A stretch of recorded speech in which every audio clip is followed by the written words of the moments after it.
Olá, meu nome é Lucas, este é o Diário de Leitura e no vídeo de hoje eu venho finalmente fazer uma atualização das leituras que eu vim fazendo nos últimos meses. Eu falo em últimos meses porque a última vez em que eu fiz um vídeo de leituras gerais foi em julho, ou seja, tem muita coisa para ser atualizada que rolou em agosto, setembro e outubro, e eu vou começar a fazer isso desde o ponto em que eu deixei vocês no último vídeo. Vocês vão ver, é o livro O Aleph, do Borges, que eu ainda não havia finalizado. Isso parece ter acontecido há 1000 anos atrás, até a leitura que eu vou começar para o meu clube, que realmente vai ser concluída em outubro. O momento em que eu vou falar de cada livro, de cada leitura, vai estar bem marcado aqui na descrição do vídeo. Na descrição do vídeo você também vai encontrar os links para todos esses livros na Amazon, os links para as minhas redes sociais. Não deixe de conferir, não deixe de utilizar os links da Amazon, porque isso é de extrema relevância para o canal. E não esqueça de se inscrever, de comentar e de curtir. Pois bem, então vamos começar com o Aleph do Borges. A essa altura do campeonato, vocês já sabem que eu até já produzi vídeo para o Aleph. Mas o vídeo que eu produzi aqui para o canal é diferente dos vídeos que eu produzi para o meu clube de leituras, porque lá a gente foi lendo ao longo de 6 meses os contos. Portanto, a cada mês comentávamos 2 ou 3 contos de forma muito aprofundada e havia um vídeo inteiro só para comentar esses poucos textos. De modo que no final nós ficamos com 6 vídeos longos comentando a integralidade desse livro, o Aleph, mais o vídeo que eu produzi para o canal, este sim público, em que eu dou um panorama geral, né, do que esses contos trazem e também meio que faço um comentário sobre os principais pontos dos contos, o que há em comum, sem, né, dar spoiler, como por exemplo existe obviamente lá nos vídeos do clube. Então, se você tiver interesse, é um ótimo acompanhamento de leitura. Eu acho que é uma ótima forma de começar a ler Borges, porque não é tão simples assim, mas com esses vídeos a coisa se torna mais fácil. Pois bem, nesse período, né, que eu ainda não comentei com vocês, eu li vários contos e contos incríveis. Eu li A Escrita do Deus, que se tornou um dos meus contos favoritos do livro. A Ben Hakan o Bukhari, Morto em Seu Labirinto, que também é um conto muito interessante do Borges, lidando com essa ideia do labirinto. Aliás, a ideia do labirinto vai se fazer presente aqui em quase todos os contos do final. Os Dois Reis e os Dois Labirintos. A Espera é um conto que eu também gostei. O Homem no Umbral é um conto que eu também gostei. E por fim o Aleph, que é o conto que dá título ao livro. É um conto mais longo, é um conto bem interessante, mas não é o meu favorito. Outros contos, eu falo lá no vídeo, se tornaram os meus favoritos e não o Aleph, apesar de também ser um ótimo conto.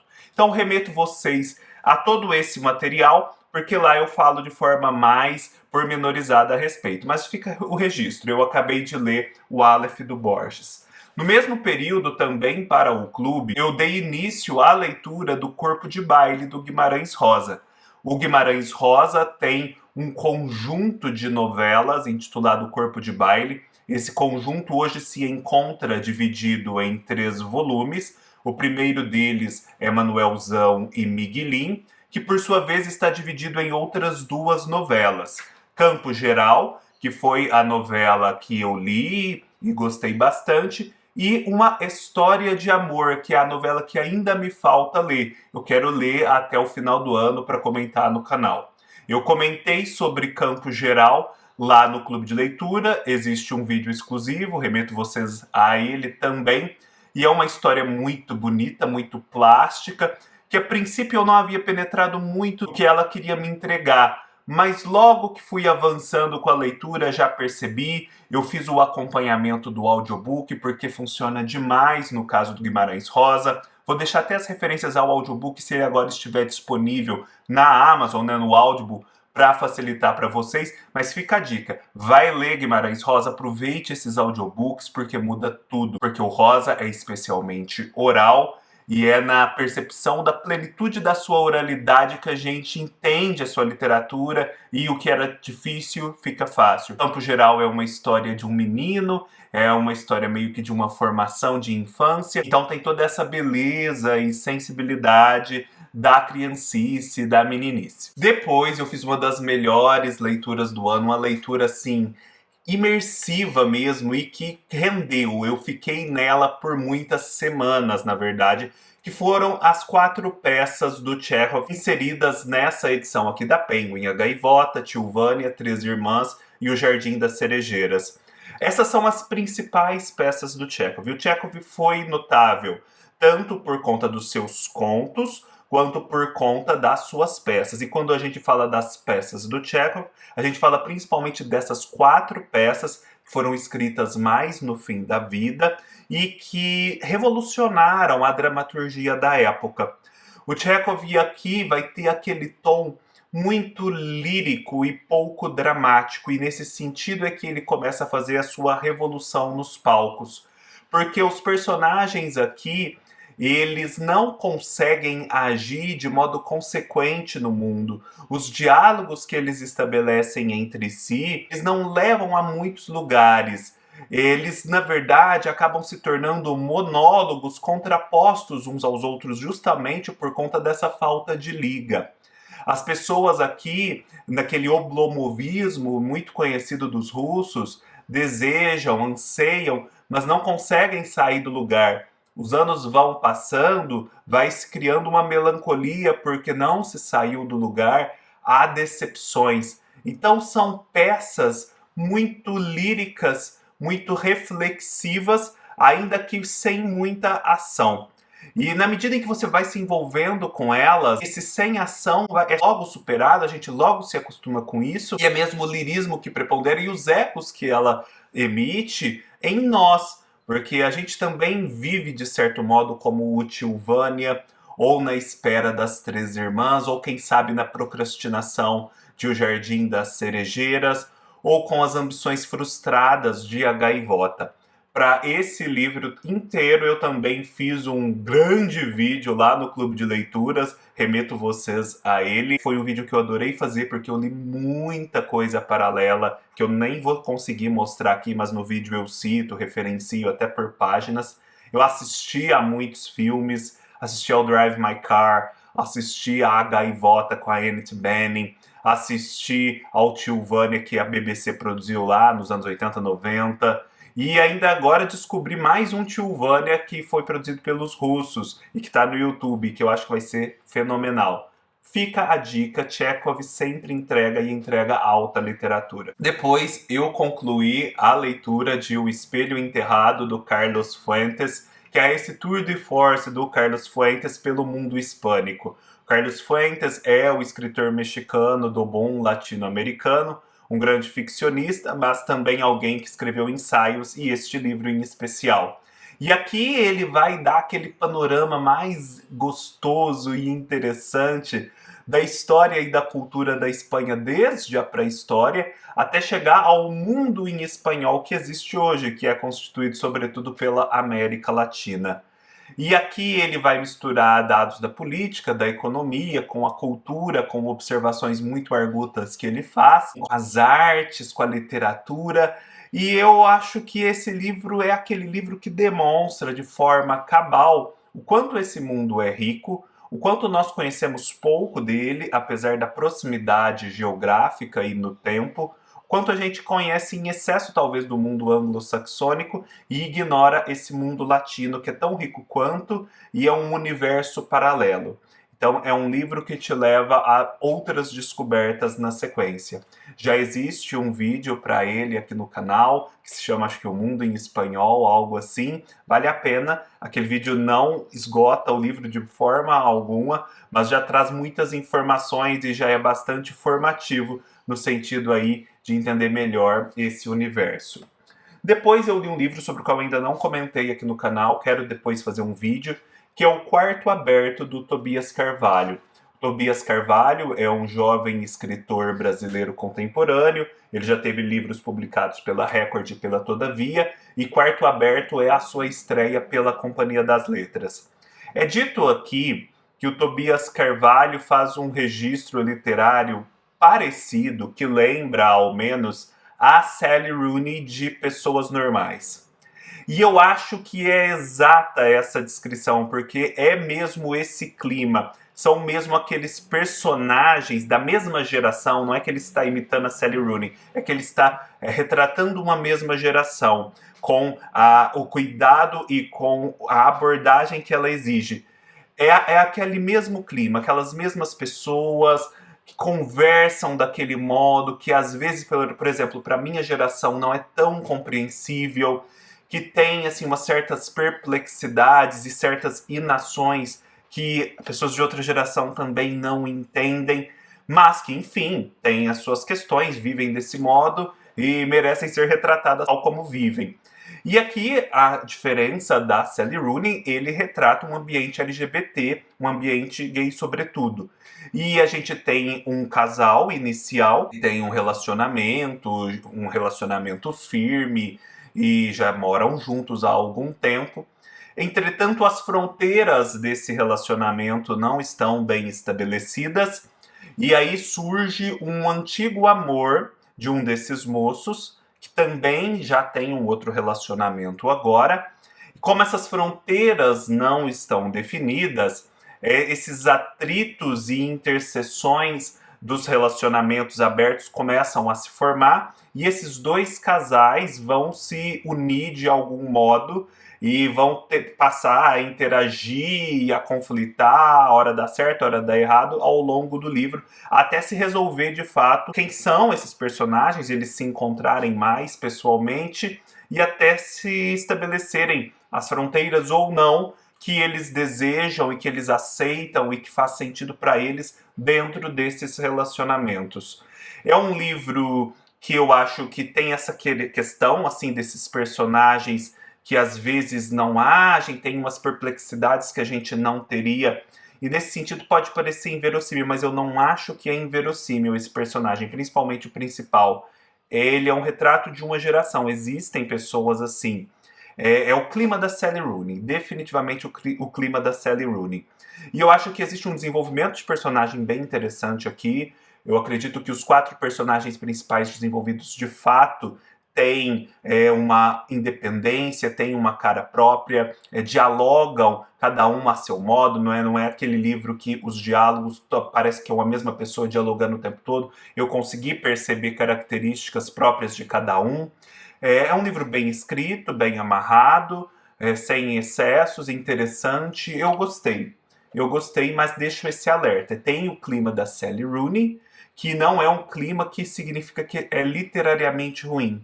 Só significa que é uma geração diferente que é retratada e que certas características dela nos causa um estranhamento que pode ser confundido com qualidade literária na construção dos personagens. É uma coisa meio louca, mas eu acho que eu consegui me fazer entender. Depois, eu comecei a ouvir o audiobook de Os Nossos Antepassados, do Ítalo Calvino. O que são os nossos antepassados? Os Nossos Antepassados, do Ítalo Calvino, é uma reunião de 3 novelas dele que têm algo em comum e que foram escritas ali na década de 50. As novelas são O Visconde Partido ao Meio, O Barão nas Árvores e O Cavaleiro Inexistente. E, circunstancialmente, as 3 hoje em dia têm audiobooks disponíveis. Então, numa viagem que fiz, eu ouvi o audiobook de O Visconde Partido ao Meio.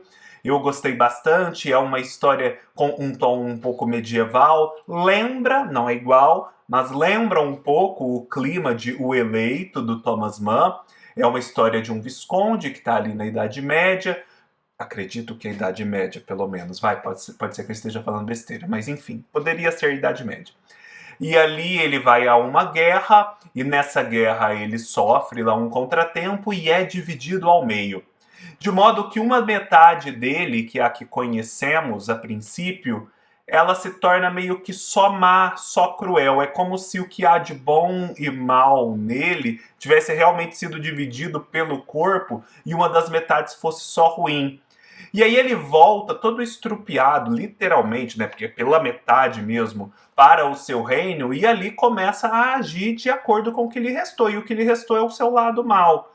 Então a gente vai acompanhando uma série de consequências deletérias do comportamento dele, o quanto as pessoas vão sofrendo. Mas tudo contado de um modo muito leve, muito interessante, que vai nos embalando na história.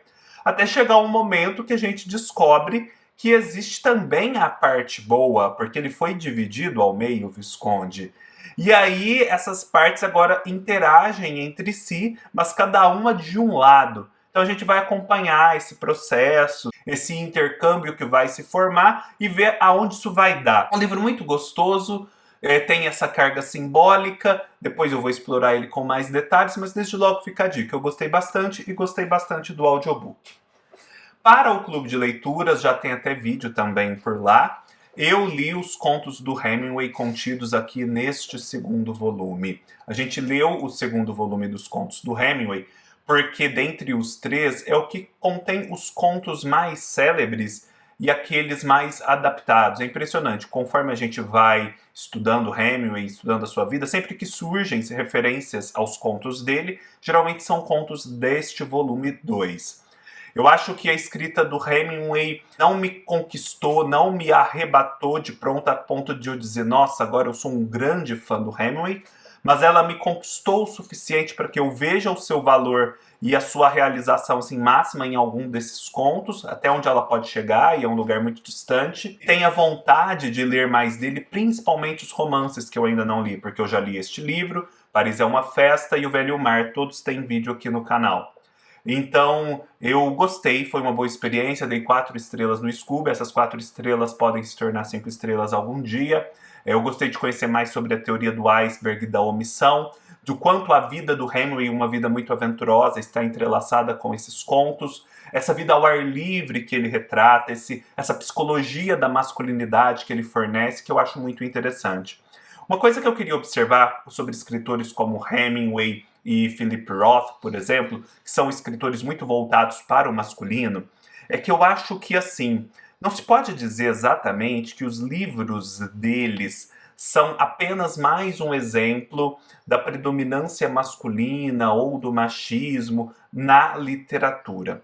Eu penso que o interessante dos livros deles é que eles justamente partem para o masculino de uma forma explícita e a ponto de mostrar as profundezas e os abismos desse masculino.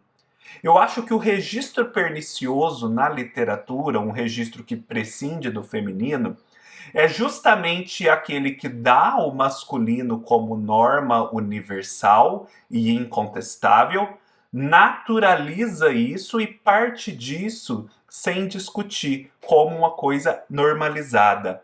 Esses livros do Hemingway e do Philip Roth, por exemplo, não fazem isso. É explícito que eles estão tratando das glórias e das derrotas do ser masculino, da psicologia masculina. Então, nesse sentido, eles se tornam altamente elucidativos e não correm o risco de naturalizar e normalizar nenhum comportamento, porque o comportamento aqui é justamente posto sob a sua perspectiva particular. Não sei se eu consegui me fazer entender, mas é uma forma talvez de eu vencer algum preconceito que vocês porventura possam ter com esse tipo de literatura. Eu acho que dá para abordá-la dessa forma e nesse sentido ela tem muito a nos dizer atualmente. Eu também li uma das melhores leituras que eu fiz, na verdade, Os Substitutos do Bernardo Carvalho.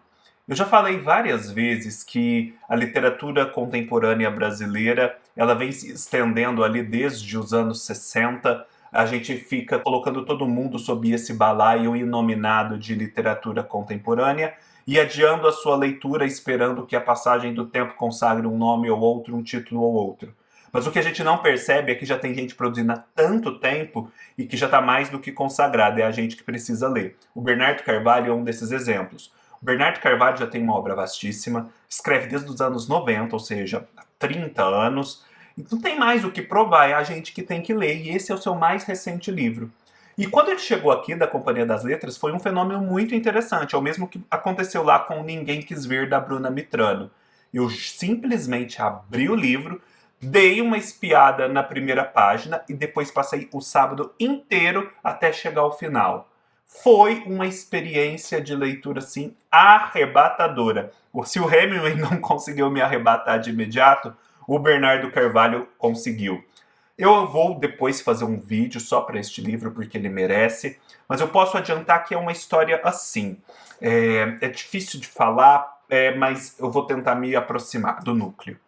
É um pai que ali na época da ditadura militar teve uma daquelas oportunidades douradas, né, que surgiam de comprar terras na Amazônia por um preço de banana ou coisa assim, e poder ali explorar de forma predatória o que havia e da floresta, e plantar, e pogado, esse tipo de coisa. E aí a gente tem um filho que viveu esse período, que também tinha todas as questões familiares ali envolvidas, que está junto com esse pai nesse processo, e principalmente num momento em que o pai pega um avião, né, aqueles aviões com os quais as pessoas transitam na Amazônia, e vai ali explorar essas terras, e o menino está junto.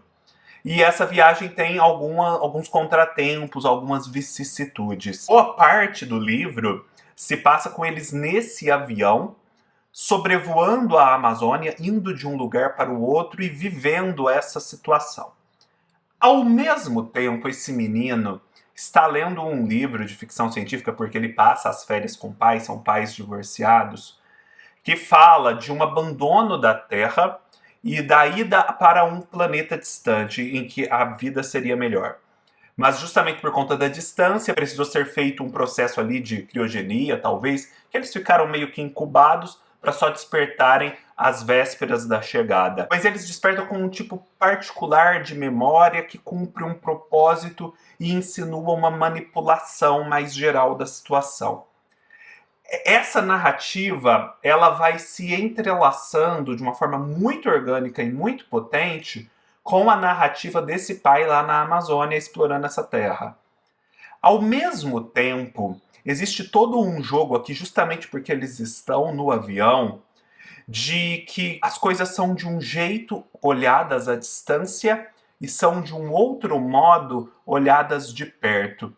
E isso se reflete também para os relacionamentos humanos e para o fato de que este livro está sendo narrado por um adulto que se recorda da sua infância. E, gente, isso vai sendo entrelaçado de um modo tão firme, com uma mão tão firme, no nível do detalhe, o livro é tão bem realizado, tão magnético, essa história do avião te envolve de um jeito, te embala na história, que eu não pude deixar de chegar ao final do livro, que também tem uma mudança no final interessante, que te surpreende e que adiciona mais uma camada de complexidade ao livro, mas que é muito boa. Então fica a dica, Os Substitutos, do Bernardo Carvalho. Eu também li esse livro mais irreverente, mais anárquico, que é O Veado Assassino, do Santiago Nazarian. Essa história ela é toda construída, gente, em forma de diálogo, que por si só já é uma delícia de se ler, e é uma prova também da capacidade de realização de diálogos do Santiago Nazarian. O livro, né, para ser vendido, ele precisa simplificar certas coisas. Então, é dito aqui que é um rapaz, assim, jovenzinho, ali todo encrencado mentalmente, cheio de questões, que decide matar o presidente da República e comete este ato terrorista. E aí agora ele está sendo entrevistado por uma pessoa a respeito desse ato, que está procurando investigar o porquê disso. Então tem a questão de que ele seria não binário, questões relacionadas a gênero e raciais, etc., de classe.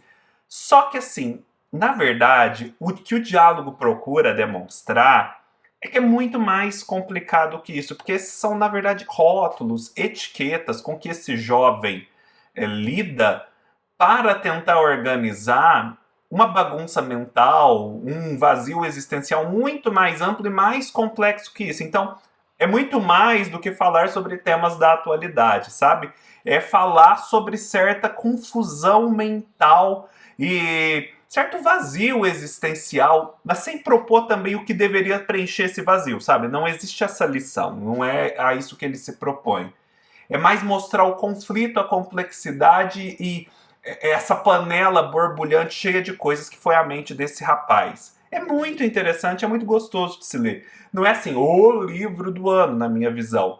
mas é um diálogo muito bem construído e que tem esse tom anárquico que eu acho que é muito fundamental para a gente lidar com os temas contemporâneos. É meio que a vibe do André Santana em Discurso sobre a Metástase, tem vídeo aqui no canal. Eu gosto daquele tom verborrágico, louco, porque, na verdade, os tempos atuais, no sentido da gente se orientar, realmente são loucos, nos exigem a verborragia, a histeria, às vezes, para lidar de forma adequada. Depois eu li o que talvez seja a melhor leitura, talvez não, foi a melhor leitura dessas todas. Com certeza. Falo de The Fifth Child, ou A Quinta Criança, da Doris Lessing. A Doris Lessing é uma escritora britânica que ganhou o Prêmio Nobel de Literatura em 2007. Eu me recordo muito bem que em 2007 eu já era muito envolvido com a literatura e eu comprei imediatamente o seu livro The Golden Notebook da Amazon americana, nem tinha Amazon no Brasil. Esse livro está aqui até hoje, não o li. Depois de tê-lo comprado, eu li um outro livro traduzido da Doris Lessing, Alfred e Emily, tem vídeo aqui no canal. E finalmente, depois de assistir a um vídeo da Aline Aimee, em que ela indicava este livro e eu me tornava imediatamente interessado por ele, eu o comprei em inglês e fiz a leitura assim, num dia só também. E meu Deus, que livro poderoso! A premissa que a Aline Aimee já havia fornecido se provou correta, se provou assim altamente consequente em termos literários. Qual que é a história? Pois eu vou fazer um vídeo para ele, porque ele merece demais. A gente tem aqui os anos 60, 70 ali na Inglaterra. Então é um período em que as pessoas já não vivem mais como viviam antigamente.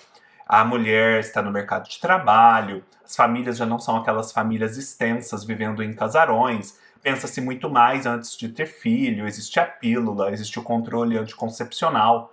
Então, assim, uma família extensa vivendo numa grande propriedade, uns parentes mais distantes reunidos nas grandes festividades do ano, é algo que já não é tão comum. Mas o casal principal deste livro, eles querem viver uma vida assim. Fazem todo um planejamento para que essa vida aconteça. E eles querem ter muitos filhos, 6, 7 filhos.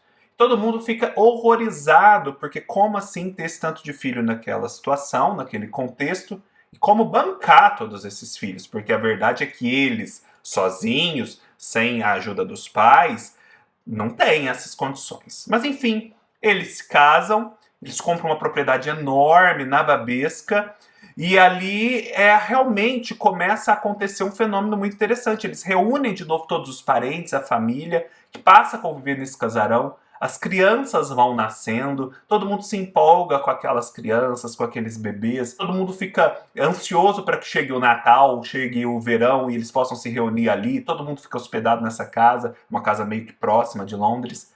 E ali tudo vai dando muito certo. Mas assim, a gente já vê que aquilo custa. Aquilo custa a ajuda, por exemplo, da mãe, da Harriet, que precisa estar sempre ajudando a cuidar das crianças e com isso renunciando à sua própria vida, ao próprio descanso, à sua própria velhice tranquila. Mas chega um momento, então, no quarto filho, que eles falam, não, a gente vai ter mais filhos, mas diante das circunstâncias vamos esperar pelo menos mais 3 anos.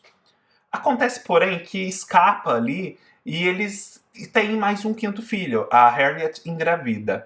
Ok, tá, vamos ter esse filho, né? Eles já vinham tendo tantos. Só que é ali o ponto em que o caldo entorna. Porque desde a gestação, essa criança é muito diferente. Nessa gestação dolorosíssima da Harriet, é como se a criança fosse destruí-la por dentro. É como se houvesse uma força da natureza ali que quisesse sair, mas que não conseguisse e estivesse se vingando e devorando as vísceras dela. É algo monstruoso, mas que no livro nunca vai para as raias do sobrenatural. Não, fica só no registro realista. Mas nesse registro realista é algo monstruoso. Mas assim, tá? Fazer o quê, né? Vamos ter esse filho, tá aqui crescendo na barriga. Então a gente acompanha essa gestação da Harriet, que é dolorosíssima. Eu me senti grávido. Eu senti como seria estar grávido com ela e com esse ser crescendo dentro de si e querendo te devorar. É uma sensação perturbadora. Finalmente ela tem esse filho. E a verdade é que esse filho é diferente. Ele é, em algum nível, um ser humano monstruoso, indomável, com uma certa violência intrínseca. É algo perturbador, mas ele é uma criança. Ele é uma criança, eles são os pais e eles vão ter que cuidar dele. E assim, aí a gente vai acompanhar os desenvolvimentos disso e as consequências nefastas para aquele mundo de contos de fadas, mas muito legítimo, que vinha sendo construído. E o interessante desse livro, dando só uma resumida da moral da história, é que a Doris Lessing quer mostrar que certa amoralidade da natureza, porque a Harriet e o seu esposo não estão sendo punidos por nada, não existe essa história de crime e castigo, não existe resgate kármico aqui. Existe um certo fator aleatório que é intrínseco à maternidade, e a amoralidade e certo destempero, voracidade que existem na natureza e podem ocorrer para quem quer que seja. E os efeitos, assim, são inescapáveis. É um livro que dá pano para manga, vale muito a pena, procurem. É uma leitura acessível em inglês, o preço, salvo engano, também é acessível também. E existe uma tradução em português mais antiga que vocês também encontram em sebos. Depois, para o clube de leitura do canal, eu li uma peça do Molière, O Misantropo. O Molière foi um grande comediógrafo francês do século XVII. Ele ali escreveu, conviveu com a corte. O Misantropo é uma de suas grandes obras. Ele escreveu preponderantemente comédias, então são obras assim que têm uma certa leveza, que têm uma certa graça. Mas eu digo até no vídeo que eu fiz, o exclusivo, que foi uma obra que não me conquistou, eu achei um pouco datada, eu achei que não me entregou, por exemplo, a atualidade que uma tragédia grega que é muito mais antiga me entrega. Como ele faz uma crítica aqui da etiqueta da corte, daqueles hábitos de corte muito particulares do século XVII, eu achei que isso acabou distanciando a peça do leitor moderno. Lá no vídeo exclusivo eu me demoro mais e me demoro mais sobre o enredo também. Depois eu li Os Perigos de Fumar na Cama, da Mariana Enríquez. Este é um livro que no Brasil foi recentemente lançado pela editora Intrínseca, apesar de ser um livro mais antigo da Mariana Enríquez. Sobre a Mariana Enríquez, vocês já sabem, aqui no canal existem 2 vídeos. Sobre aquele livro incrível, Nossa Parte de Noite, um grande romance dela, romance muito apropriado, inclusive, para você ler aqui no mês do horror. E existe também um vídeo mais recente sobre o livro que ela escreveu sobre a Silvina Ocampo, que é a irmã menor. Para vocês entenderem um pouco mais sobre Silvina, eu vou falar sobre ela daqui a pouco. Aqui a gente tem 12 contos, salvo engano, em que a Mariana Enríquez vai exercitar, né, esse gênero que vem se consolidando na América Latina, que é o das mulheres que olham para a cena contemporânea, para a vida contemporânea, principalmente na América Latina, e extraem dela um registro do horror, com elementos góticos, com elementos fantásticos, mas tudo a mostrar certo caráter tenebroso da vida cotidiana. É um livro que é muito bem escrito, eu gostei, não existe nenhum conto assim que seja totalmente desinteressante, você fala, nossa, vou pular essa leitura, não. Mas são contos cujos finais te deixam sempre assim, com um ponto de interrogação na cabeça e reflexivo. E, portanto, assim, eu ainda não fechei se eu gostei demais ou se eu apenas gostei do livro. Eu preciso ainda pensar mais sobre esses finais, sobre esse sentido mais geral de cada conto. Apesar de a narrativa em si, né, no nível assim mais do seu encadeamento, ser muito interessante em todos eles. Vou fazer depois um vídeo aqui no canal. É um livro que tem esse aspecto meio adolescente, eu acho que se justifica, porque muitos contos aqui se passam num ambiente juvenil. Não é um livro para adolescentes, mas o cenário juvenil eles faz muito presente. E existe também um conto aqui, que esse eu gostaria de destacar, gente, para mim, ele amplia as fronteiras do erotismo humano, o que não é dizer pouco e que também é uma coisa muito relevante. Porque ele vai explorar uma moça que tinha um fetiche por batimentos cardíacos. ela conseguia extrair uma sensualidade, um frisson da escuta de batimentos cardíacos que a gente descobre tem os mais variados registros. Não é necessariamente, né, uma coisa pérfida, que não necessariamente envolve até maldade ou crueldade, nada.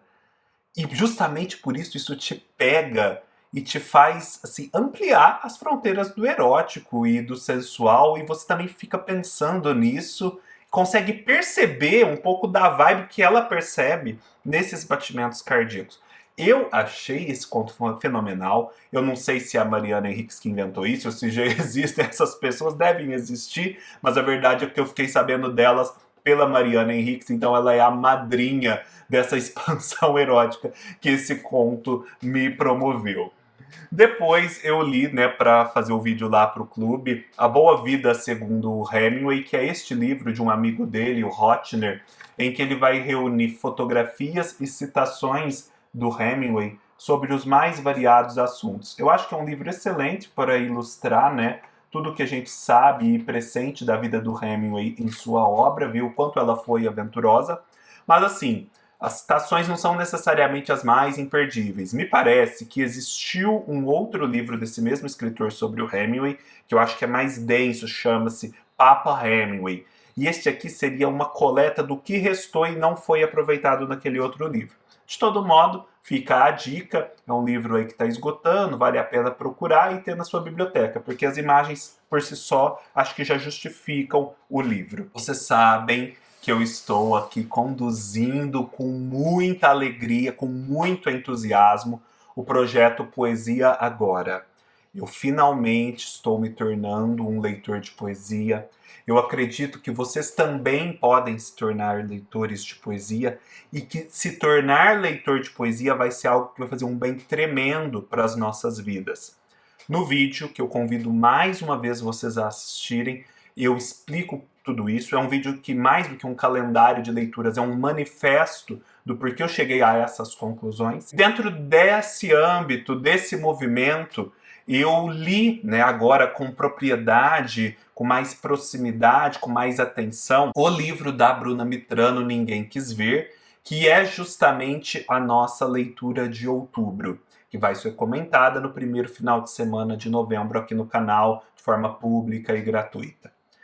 Gente, todo mundo que está lendo esse livro, já tem gente lendo, está assim arrebatado. É um livro que, como eu já disse, quando eu abri a caixa da Companhia das Letras, eu abri ele, eu não consegui parar de ler, eu li ali sentado no chão, no meio daquele monte de caixa. Agora eu fiz uma leitura mais cuidada, uma leitura repetida de vários poemas, uma leitura em voz alta, porque este é um livro que traz os temas da vida da Bruna, que é uma moça da periferia, uma moça que viveu numa família principalmente de mulheres, porque os homens faltavam ou eram violentos, uma moça que teve problemas de saúde. É um livro que marca todas essas dores, mas é impressionante como ela consegue trazer essas dores, trazer essas questões tão pungentes para um registro poético da mais alta qualidade e beleza. Porque a sonoridade, o cuidado com o ritmo, com as imagens que são formadas aqui, são muito precisos. É encantador o livro, apesar da tristeza do tema. E nisso ele nos comove. Então fica a dica, se junte a nós, ainda dá tempo, sempre vai dar tempo, afinal os vídeos vão estar sempre por aqui. Este é um livro super acessível, está em promoção, está um preço bom. E a coleção, né, que a gente vai ler, a coleção de poesia brasileira contemporânea da companhia, é muito rica também, toda ela muito acessível. Então, chegou a hora. Assistam ao vídeo, vocês vão entender o que eu estou falando. Também, como parte desse movimento, eu voltei a me aproximar do livro do Afonso Romano de Santana, agora já pensando concretamente em produzir conteúdo aqui para o canal, Sísifo Desce a Montanha, outro livro imperdível de poesia e coincidentemente também com a capa vermelha, parecida com a da Bruna. E aqui agora eu já estou prestando mais atenção nos temas que perpassam os poemas do Afonso, a forma como ele estrutura e organiza esses poemas. Eu estou olhando mais o macro agora, em detrimento do micro. A primeira abordagem havia sido a do micro, agora está sendo a do macro, Mas eu ainda volto ao micro também. Mas estou oscilando aqui de modo a tentar abarcar o máximo desse livro de poemas para comentar com vocês. Eu já dei início, como parte das leituras de outubro, do Clube de Leitura de Contos, Novelas e Peças de Teatro. Volto a convidar vocês a participarem, todos os links estarão aqui embaixo. Estou lendo A Fúria, da Silvina Ocampo, que é o livro de contos que nós leremos juntos em outubro e novembro. Comentaremos, portanto, nos encontros online de novembro e dezembro. E aqui a Silvina Ocampo é uma escritora que flerta com o inusitado na linha do Borges e do Cortázar, mais do Cortázar do que do Borges, na minha opinião. Eu já li 8 contos deste livro, os primeiros 8 contos. Existe um, inclusive, A Casa de Açúcar, que seria um dos favoritos do Cortázar. São contos que, no momento, estão me causando um grande estranhamento. Eu apenas li uma vez, sem maiores referências, a não ser aquelas que a Mariana Henriques fornece. E, assim, estou gostando, é uma literatura interessante, que prende a sua atenção, justamente por conta do inusitado que ela traz, né, da surpresa imaginativa que a Silvina Ocampo provoca.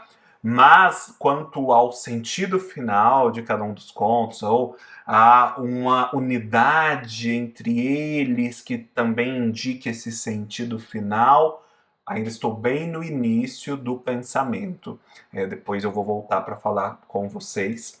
E eu estou na iminência de começar a ler A Medéia de Eurípides, que é a nossa peça do mês. A gente já leu várias peças do teatro grego no clube, há conteúdo exclusivo produzido para elas. A essa altura, a gente já leu a Orestia, que são aquelas 3 peças que falam sobre a família do Agamenon, é a casa dos Atreus, né, salvo engano. A gente já leu o Édipo Rei, num longo comentário com o Édipo em Tebas, do Bernard Knox. A gente já leu o Prometeu Acorrentado e agora estamos lendo Medéia. Então se junte a nós, caso você tenha esse interesse pelo teatro grego. Medéia promete, promete muito. É isso, pessoal. É tudo isso. Espero que tenham gostado. Se gostaram, deem um like, deixem seus comentários, se inscrevam no canal, vejam tudo que está aqui na descrição do vídeo. E nos vemos numa próxima oportunidade, nas resenhas que eu for fazendo para esses livros, ou nas que eu já fiz e que vocês forem assistir e comentar. Um abraço, ótima semana, até mais.